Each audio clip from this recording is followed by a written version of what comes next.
Mr. Daryl Darden is here in studio with Daryl.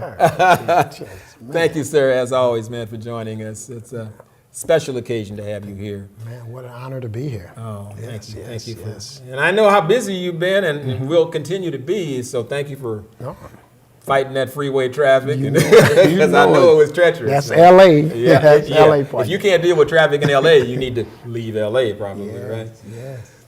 Daryl Darden's with me this evening, and Daryl, I saw him on several subsequent sets, and then it really dawned on me how extraordinary this gentleman is in doing what he does. And so it's, again, an honor for me to invite Daryl back so we can talk about Daryl Darden and what makes Daryl Darden tick and some of his influences and mentors. And again, Daryl, thank you.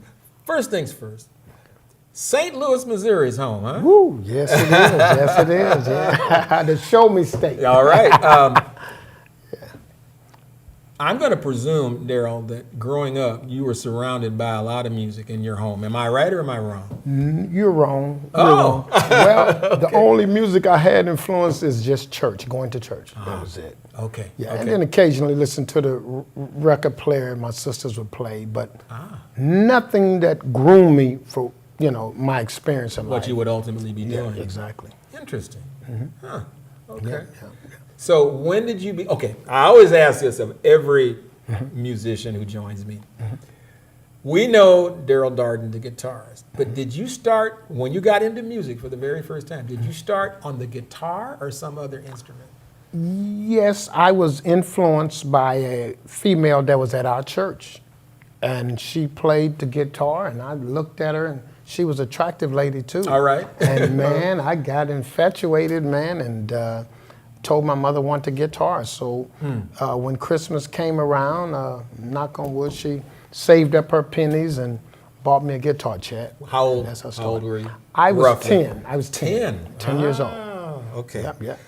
Off to a good start, man. And frankly, the church is a great place to start It is. talking music. Oh, it is. Yeah. It's a good foundation. And I'm not, I don't think I'm way off base by saying that many of you out in the audience there, probably your initial exposure to a lot of the music that you subsequently listened to was in church. Yes. Church choirs. Yes. Opening up your hymnal to page blah blah. Yeah. Yes. And in certain instances, churches not only had a choir, but they had instruments as well, and they made it happen, huh? Yes, and along with that, it also gave you your upbringing. It taught you how to behave and to carry yourself, to respect the church and the beliefs that the church carry. Yes. Discipline. Yes, man. Oh, man. It came in handy once I got older. Yes, it did. Yes. Indeed. As a performing artist. Yeah, Sure. Any formal lessons along the way? My mother couldn't afford them, Chet. She tried to save up her pennies to get me a guitar lesson, and when she finally was able to get enough money saved up, man, the guitar teacher heard me play Bumping on the Sunset by Wes. He told my mother, lady, I can't do nothing with this kid. That's a tribute to you. Yeah. Okay. Yeah, thank God. Wes, I had been studying Bumping on the Sunset, and that was one of my first jazz pieces I learned. You cut your teeth in the church. Yes. Were there ever any issues about you playing sacred and then secular music? You know it Talk was. about talk about that a little bit. If you were limited to what you could play, of course, and the church they were very strict back then, and my mother actually let me go out at 11 years old. Chad, I had my own band. A gentleman decided to manage me. He was only about 4 or 5 years older than me, named Kenny James. My mother allowed him to take me into lounges and play. So that was unusual for a mother that's in church to let her child. Seriously. Yes. So, man, thank God she was open enough because I got a lot of good experience from that, Chat. And at 11, I was doing the same thing Michael Jackson was doing. We're the same age. Both of us was 11. We both had our own bands. And unfortunately, he got discovered by Diana Ross, and I was still in the ghetto in St. Louis. But thank God I was able to grow and meet some other artists and go around the world traveling. Wonderful. Yes, Wonderful. and now your world travels. Did they begin while you were still in St. Louis? Or? Yes. Okay. Yes, it did. Actually, meeting Albert King in St. Louis. That was my first big international job. Traveling, man. We went to Europe, Paris, London. Chet, I experienced how powerful the blues is. Woo. We were in Yugoslavia, man, and Nancy Wilson opened up the show. Thad Jones came on. Thad Jones, Mel Lewis. I may have that backwards. I think Thad Jones, Mel Lewis opened up the show with the big band. The full orchestra. Yeah, okay. full orchestra, smoking. Oh. Thad Jones was not playing because he had a swollen lip. He couldn't play, so he just conducted. Yeah. Okay. Yes, he did. Okay. And man, after Thad Jones came off, Nancy Wilson came on. Dexter Gordon came on, I think, before Nancy. So I got it backwards. But anyway, after Dexter Gordon came on, Nancy Wilson came on. Would you believe Albert King headlined the whole show, man, and the crowd erupted. A four-piece blues band stole the show. Yes, Yugoslavia erupted, man. Yeah. The audience just went crazy. And I said, man, look how powerful the blues is. I've never felt that much roar in a place, and the power. Yes. And Albert King was in rare form, man, and he's so soulful. One of the most soulful guitarists I ever seen and played with. But so he stole the show out of a big concert, jazz concert like that. Daryl mentioned Albert King. Stay tuned on that. But before we put the spotlight on Albert King briefly. Okay. Let's talk a little bit about the cats that we opened up with. For sure. First, beginning with your soulmate from St. Louis, Mr. Grant Green. Yes. And then give me some words about Wes Montgomery. Start with Grant. Okay. Well, I didn't get to meet Grant, but I was told by other musicians in town that he was an icon and he paved the way. Yeah. And then another gentleman after Grant was Richard Martin. He was a phenomenal player, and I got to actually work with him. Yeah. So fortunately, in my career, I've gotten to mingle and play with some of the best guitarists in the world. I worked with Kenny Burrell on stage together. Besides George, so I credit Grant Green for paving the way for most of the musicians in St. Louis, the guitarists. All right. Yeah. How about Wes? Talk about Wes. Ooh, man, what a beautiful man, inside and out. His playing reflects his personality. Okay. And man, he's just so lovable. I don't know anybody who doesn't love Wes. All right. And I've been able, as a kid, I sat down and listened to this guy, Chet, an 11-year-old kid, listening to Wes, man, and I really got to feel his soul, his aura, man. It's just that he manifested in me just from me listening, man. And like I said, when I was a kid, older guys in their 30s hired me to play with their band. They said, man, this kid sound like Wes Montgomery, so they were shocked that I could sound like him. Interesting. Okay. Now, we're talking about Wes. Now, phenomenal. I have to ask this question, and then we'll move on to Albert King. Okay. Wes, famous for playing with his thumb and not octave, sure. Yeah. But and playing with his thumb, yeah, no plectrum. Give me your thoughts about that, where Daryl Darden, the guitarist, is concerned. Thumb versus a pick. Oh man, it's a great technique. It makes the instrument sounds warmer. And I was told that the story behind that is he was making so much noise before he really got to meet, his peak at playing. He was making a lot of noise, and his neighbors said, "Hey, turn that thing down," So, and then somebody told me his wife was complaining, so he decided to put the pick down and play with his thumb. Now, thank God I can play with both of them. Yeah. And to honor Wes, George Benson and myself both play with our thumb just to keep that tradition going. All right. Yes. This is just wait, folks. Hang in there. I'm going to turn this gentleman loose. He brought some friends with him. Yes. And I'm truly looking forward to. And one of them is his birthday. Excuse me. Pardon me? One of them. Oh, yeah. One of the friends that Daryl brought with him is celebrating his birthday today. Yeah. Yes. He turned 75. Oh, I thought you were going to tell me he turned 39. But anyway. Ooh, I shouldn't have told his age. I'm sorry. Forget that, folks. You mentioned touring with Albert King and learning so much from Albert King. Daryl, by all means, tell the folks out there about Albert King, his technique, what he was doing that maybe they weren't picking up on, but is very, very unusual. Well, Floor is yours. Albert King, great man. I was honored to be his band director. He took me all over the world, and so I got to study him. And he played very unorthodox. He played with his thumb. That's unusual for a blues player. Like Wes and Jazz. Yes. Okay. Yes. So also he played the guitar upside down and left-handed. And to get the sound he got, man, he actually pulled the strings down. And most guitar players that play blues, they pull the strings up. They push up on the string. So it gave him somewhat of an advantage. And he was just a soulful man anyway. Yeah. I experienced his soul every night I played with him. You can feel him. Just like you feel Wes, you feel Clark Terry, Woody Shaw. You actually feel these guys. But excuse me, Wes Montgomery, we were in Europe. Albert and I was in Albert Hall in London. Oh yeah. And man, Albert brought the band down to such a low volume, and he played with so much soul. Would you believe he actually made me get emotional? I said, man, this is so beautiful, man. This man, so. I feel the same thing about Wes, man. You can feel these guys. Also, George, a good musician, you can actually feel him, and that's what music's all about. If you How long were you his musical director? For 2 years. Couple years. 2 years, yeah. And I'm gonna tell you how I got fired. This is how I got fired, people, and I'm not ashamed to tell you. We were in New York.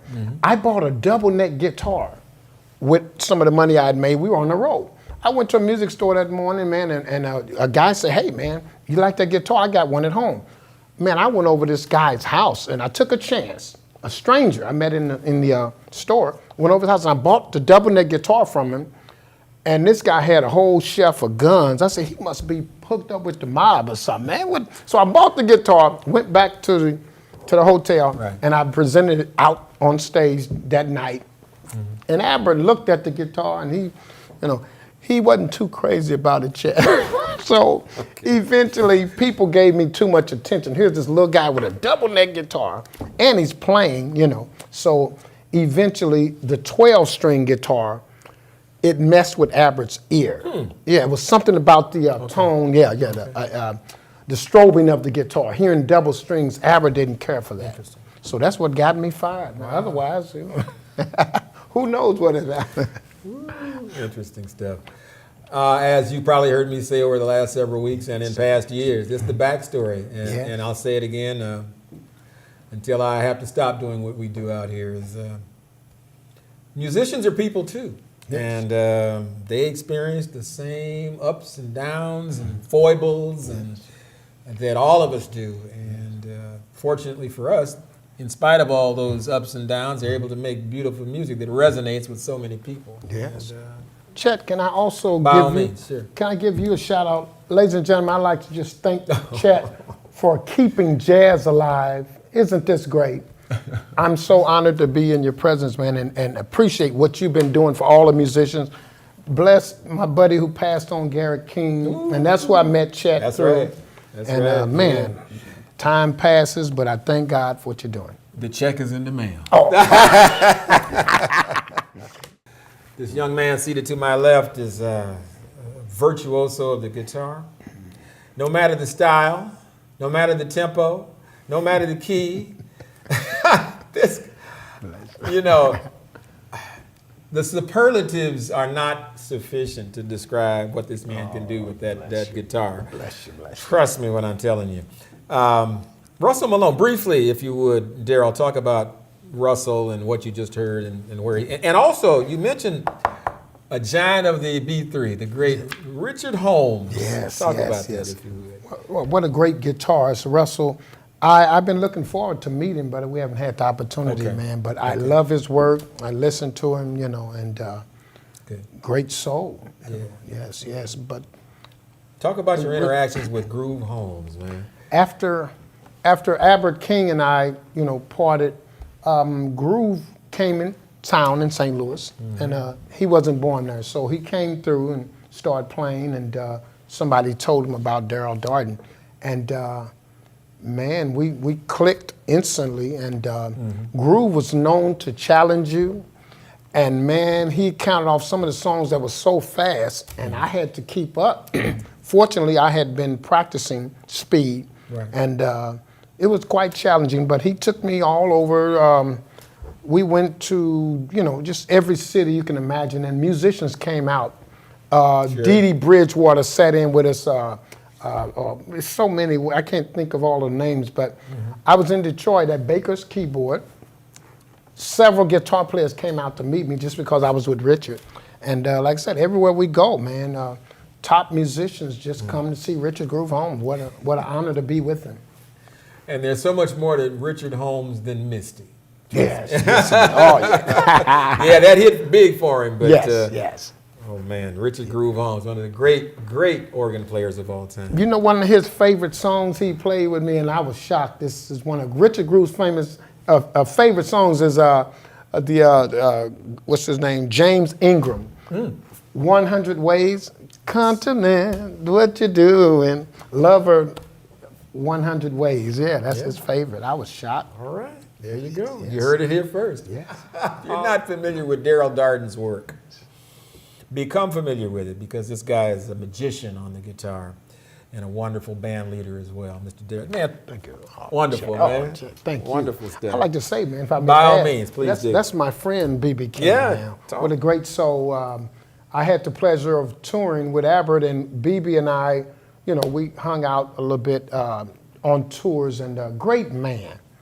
Albert King, Bobby Bland. So I experienced the blues firsthand with the best in the world. Bobby Bland, one of the great voices of a blues. So night in, night out, I watched and studied B.B., studied Bobby Bland, and I can kind of imitate both of those guys. Yeah. Along with Albert, but Albert didn't care for you doing him. He'd say, Daryl, don't play none of my lines, because I only know a few lines, and if you take my lines, I don't have anything to play. That's what he told me on stage. Yes, man. So what a great honor just to hang out and tour with them for 2 years. So I think, Chet, I've been to the school of blues. Let me ask you something in terms of your traveling, Daryl. Can I assume that you've, other than the Arctic and the Antarctic, that you've been to every other continent on this earth? Not quite, No, not quite, but it's a few I missed. But for the most part, I have had an extraordinary, life, music touring. Europe, Paris, London, Italy, and certain places in the States. But how much on the New York scene, Daryl? Well, I did the Lone Star Cafe with Albert King, and all of Thad Jones, Mayor Lewis, big band came down and support us and sat in with us. That's so, right. Man, what a great honor. You mentioned that earlier. Oh, man. Lone Star Cafe, and then I did some other little joints with Albert. I can't remember the names. On one set, Donny Hathaway was in the same hotel we were in, and that was a great honor. Albert knew him, and we lost him way too early. Oh, didn't we? Unbelievable. Yeah. Talk about your interactions and love of the great George Benson. Okay.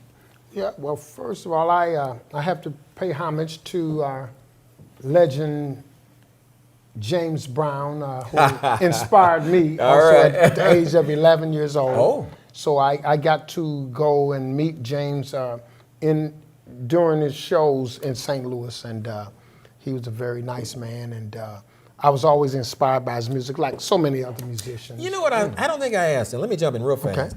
I don't think I asked you, Daryl, from St. Louis. Traveled all over the world. But when did you come to L.A.? What was it, 93, I think? I came by the way of cruise line. I got hired with Norwegian Cruise Line, and they flew me to L.A., and I was in San Pedro on the Southward ship, and that's what started my journey here in L.A. But I always had a dream to come here. Okay. So those of you who believe in prayer, that was one of my prayers to move to L.A., to Hollywood, and become a big star. So by the way of Norwegian Cruise Line, 93. Interesting.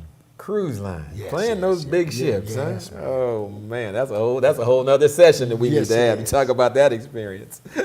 Talk about Benson, please. Man, well, as I was saying earlier, through answered prayer, 35 years ago, George was in St. Louis, and I prayed to meet him because musicians, their spirit come through their music. Therefore, I always enjoyed listening to him and the way he played. I knew he was a great man. And once I got with Richard Groove Holmes, Yes. I went to Detroit and I met some of George Benson's friends, Earl Klugh, Perry Hughes, and there was a young man named Doc Hyman. He said, Daryl, George Benson gonna love you when he meets you. I said, wow, I hope I get to meet him. So through prayer, 35 years later, once I came to LA, I met George Benson's cousins, Reggie Benson. And man, once he met me, he heard me play, and he was so impressed, he called George Benson on the phone. Next thing you know, here I am talking to the great George Benson over the phone, and he invited me over his house, and man, the rest is history. Every time he come to LA, we hook up, go to dinner, hang out, and he's a really great man, as you know, through his music, all of his music that he plays, great, but he's also a great individual, and his wife, they all showed me very good hospitality. All right. Tell me your interactions with a noted vocalist who hit it big back in the day with the little when he was a member of the band LTD. Wow. I'm talking about Mr. Jeffrey Osborne. Talk a little bit about your interactions with Jeffrey Osborne. Jeffrey and I met for the first time.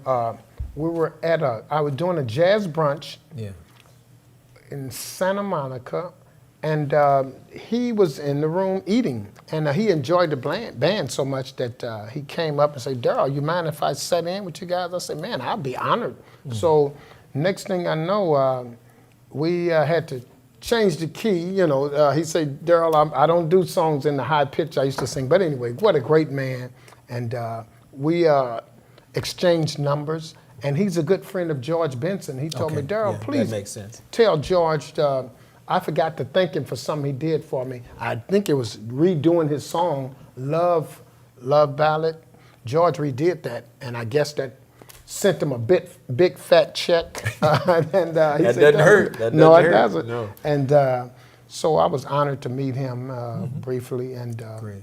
he is a great individual in his music. I was honored to play with him. Great. Speaking of great guitarists, you know this cat, Daryl Darden. Talk about Joe Pass, please. Man, phenomenal. I was inspired to hear him do his solo work by himself, and unconsciously, I picked up how he plays the bass line and play, and now here, 25, 30 years later, I perfected that style where I can go out and do gigs by myself, and I credit Joe Pass because of him doing that. Okay. Yes, he's one of the masters of playing the bass line and chords all at the Yes, same time, yes. and melody. Yeah. Just total, complete package. Without further ado, folks, I want to turn these gentlemen loose and let them demonstrate what excellence is all about. I'm going to introduce these cats one at a time. First of all, of course, the leader of this remarkable quartet, Mr. Daryl Darden, you've heard from. And Daryl has worked with, now, I want fair warning, these are all short lists, because these guys have played with so many folks that it would take the rest of the broadcast to indicate who they played with. But Daryl's worked, once again, with the likes of Stevie Wonder, Albert King, Bobby McFerrin, Bonnie Raitt, Groove Holmes, Albert King, and the list goes on and on and on. So stay with us. So again, Daryl, again, thank you for coming out and joining us here. At the keyboard, this is a hero of ours in the jazz community. He's been making it happen for about 2 or 3 years. No, much longer than that. Yes. He's having a birthday. He's celebrating his 39th and holding birthday today. And we all love him in the community, and he's a special cat. And now here's again another short list of people he's played with. In addition to being an educator, he's played with the likes of Pat Martino. He's recorded with the great Bob Cranshaw. He's recorded with the great Frank Strozier, Billy Mitchell, Ricky Woodard, Frank Potenza, Gerald Albright, Brenda Lee Egger, Al Williams, Henry Franklin, and Carl Burnett teamed up with this guy to do a little thing that they called Three More Sounds. Ladies and gentlemen, the great Bobby Pierce at the Oregon. Bobby, it's great to have you come out and join us, man. Very special cat. The gentleman at the kit, they know him as Young Prof. And they don't say that lightly because he, among other things in his life, yeah, he's over there. He's behind Daryl. There he is. Among other things, he is a consummate drummer, educator for a while, a pretty good while, on staff at Berklee College of Music. He's a graduate of Berklee College of Music. He's played with, again, another short list. He's played with the Boston Pops. He's played with Brian McKnight, Layla Hathaway, Marilyn McCoo, and Billy Davis. So that means he's worked with the Fifth Dimension. Walter Beasley, Clark Terry, Les McCann, Jennifer Holliday. I'm out of breath. One of the great young. Yeah, he's young compared to all of us. He's a young cat. Young Prof is here. Mr. David Cowan is at the drum kit. David, thank you, sir, for coming out and joining us. And where's that trumpet man? Is he? There he is, over there, hidden behind the monitor. This gentleman has also recorded with any number of artists, among them people like Lenny Kravitz, JB himself, the great James Brown, Tina Marie, Slick Rick himself, Rick James. He's toured with Boz Scaggs and Lenny Kravitz. Again, the list goes on and on and on. Mr. Michael Hunter is in the room with us, and you may not be able to see him, but you will hear him definitely in just a moment. The Daryl Darden Quartet. You got a funky name for your quartet? Like, you know, when Charlie comes out, he calls his band the Chitlin Circuit Quartet. What are you cats going to be tonight? It's going to be the All-Stars. The All-Stars. All right, Daryl Darden, the All-Stars. They're going to kick things off with a little ditty that made famous by Mr. Wes Montgomery entitled Rhodes Song. 1, 2, 3.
Woo! Straight ahead, straight ahead. That's Daryl Darden and the All-Stars performing for you a set of two. They began with a classic made famous by Wes Montgomery entitled Road Song. And on that particular interpretation of Road Song, you heard Michael Hunter playing Flugelhorn. On the second tune, I'll Remember April, the classic composition I'll Remember April, as performed by this stellar group of gentlemen. And in this case, Michael Hunter was playing trumpet straight ahead. Let me reintroduce the cats. Again, the leader of the band, Mr. Daryl Darden on guitar, Michael Hunter on trumpet and flugelhorn. As they move the stuff around, it's fine, no problem. Keep on doing what you're doing. Bobby Pierce, the immortal Bobby Pierce at the organ, and young prof David Cowan on drums. As they prepare for the third tune in this first set, I'm going to ask the gentlemen to do 4 tunes in this set, if that works for you. You going to slow it down? Okay. All right, this is the Daryl Darden All-Star Quartet.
Chet, some of the technique I got from Mr. Joe Pass basically was playing the bass lines while you're singing and playing it. This is one by Stevie.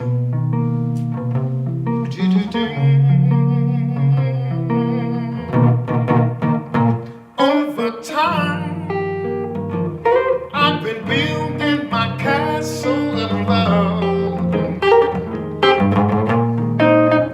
just for you, though you never knew you were my reason.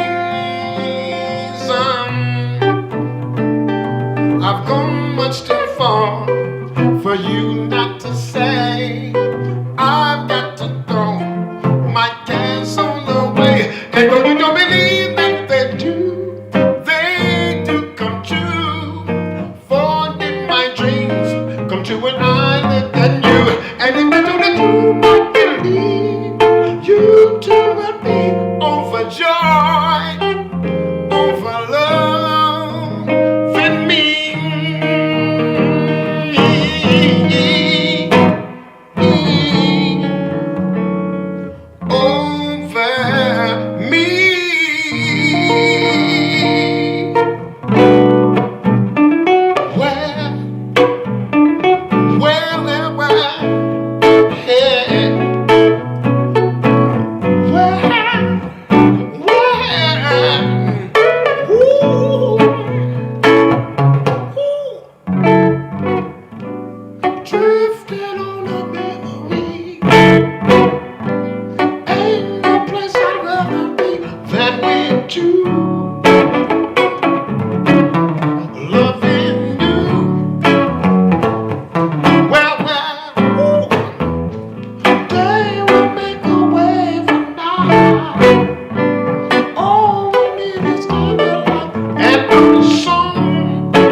spark of magic in your eyes. Each time you come, never thought that fairy tale come true, but they come true when I'm near you. You're a genie in disguise, full of wonder and surprise. And bet you I got it all. You're the one that I've been waiting for forever. Ooh, whenever I hear from you, keep growing strong, keep growing strong.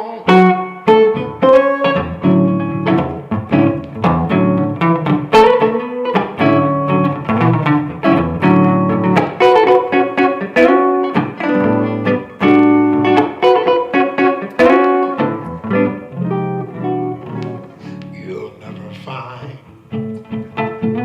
as long as you live, someone who loves you like I do, girl. You'll never find the rhythm, the rhyme. You'll keep searching and searching your whole life through. Oh, I'm not bragging on myself, baby, though I'm the one that loves you, and there's no one else, no one else.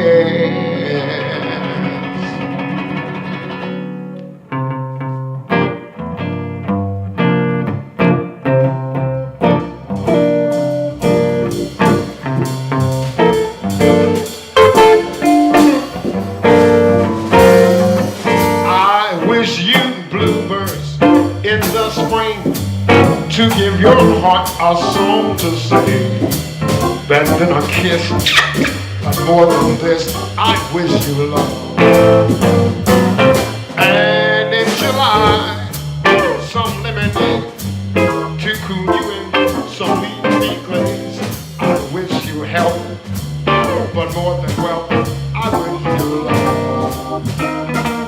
My aching heart and I'll agree, you and I could never be. So with my best, my very best, I'll set you free. I wish you shelter from the storm, a cozy fire to keep you warm. But most of all, when snowflakes fall, I wish you love.